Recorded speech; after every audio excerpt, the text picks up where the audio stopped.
and using the exact same words but in hundreds of different ways. Sometimes accents are so dissimilar that two speakers of the same language with different accents can't even understand one another.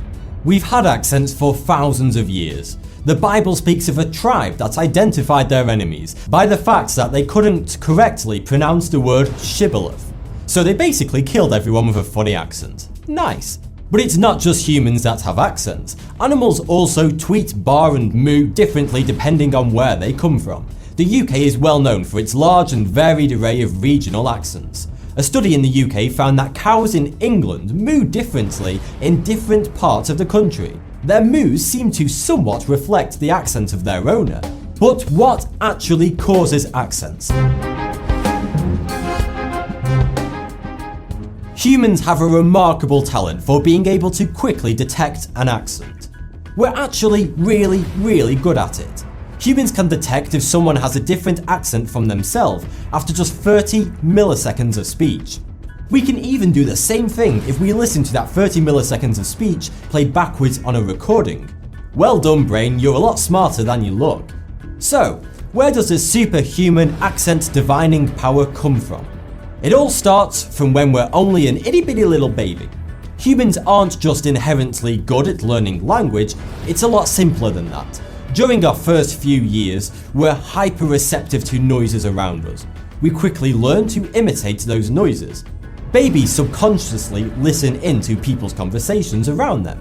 And so that's what the child learns to imitate, those people's languages and speech patterns. Just because a baby is born to Spanish parents in Spain, it doesn't necessarily mean that Spanish is destined to be its native tongue.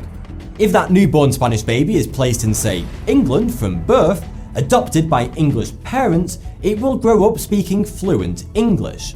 Not only that, it will have an English accent, not Spanish. In fact, this noise imitation goes even further than we initially thought.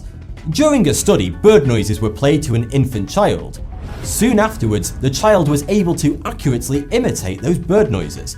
But children quickly lose this ability to effortlessly reproduce noises as they grow up. That's why it's significantly harder for an adult to learn a new language than a child.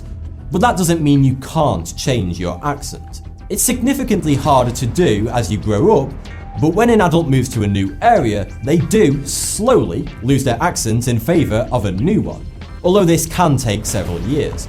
A famous example of this is when Britain colonised America. Over several years, the settlers lost their traditional Queen's English accent in favour of, well, the American accent, specifically Southern drawl. The English gave America words such as y'all, but that's more of a dialect issue than an accent. It's believed that accents are formed because of variations in the physical makeup of different ethnicities. Different ethnic groups are born with different shaped noses, mouths and throats. These subtle differences alter the way that words are formed. For example, a group of people with slightly wider than average throats, bigger noses and larger chests will speak in a deeper pitch. On the other hand, people with a narrower throat, smaller noses and smaller chest will speak with a more nasally and higher pitched accent. This can be seen with individuals of East Asian origin. Due to their smaller than average body frames, they tend to sound higher pitched when speaking English than Caucasians. But that's not the only reason that we have accents. Physical variations such as this only have subtle effects on our accent. The factors most responsible for different accents are influences from different languages and different cultures. Specifically, the mixing of those different languages and cultures. Humans like to explore, and it's because of our explorative nature that different regions have different accents. For example, when the Germanic people came to Britain in the 5th century, they brought their language and culture with them. Over time, this changed the way that people in England spoke, creating new accents. Because people from all kinds of different regions and cultures came to Britain, today Britain has an estimated 56 different major accents across the country. That's a hell of a lot for the relatively small island that it is. For that, you can thank the huge wealth of other countries the UK is parked next to.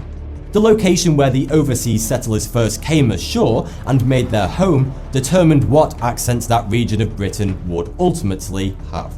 Britain is a great example of this, but this exact same reasoning holds true for any country that has different accents, which is most countries.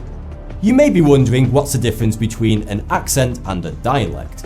An accent is the way one sounds when speaking. It's the unique way in which people pronounce words, and the musicality, if you like, of their voice. A dialect, however, refers to the linguistic system as a whole, particularly the grammatical features of the way a person talks. To put all that more simply, a dialect is what people say, and an accent is the way that they say it. As for me, well, I have a West Lancashire accent, which is why my accent doesn't sound like the traditional plummy boarding school type accent which people from all around the world usually associate with England. That accent, by the way, which some people simply refer to as Queen's English, is actually called received pronunciation. America has a similar so-called generic accentless accent, called General American. It's a mix of Midwest and West Coast accents. Received pronunciation and General American are often regarded as the standard accentless accents of the English language. But this is not true. There is no such thing as not having an accent. Even Received pronunciation and General American themselves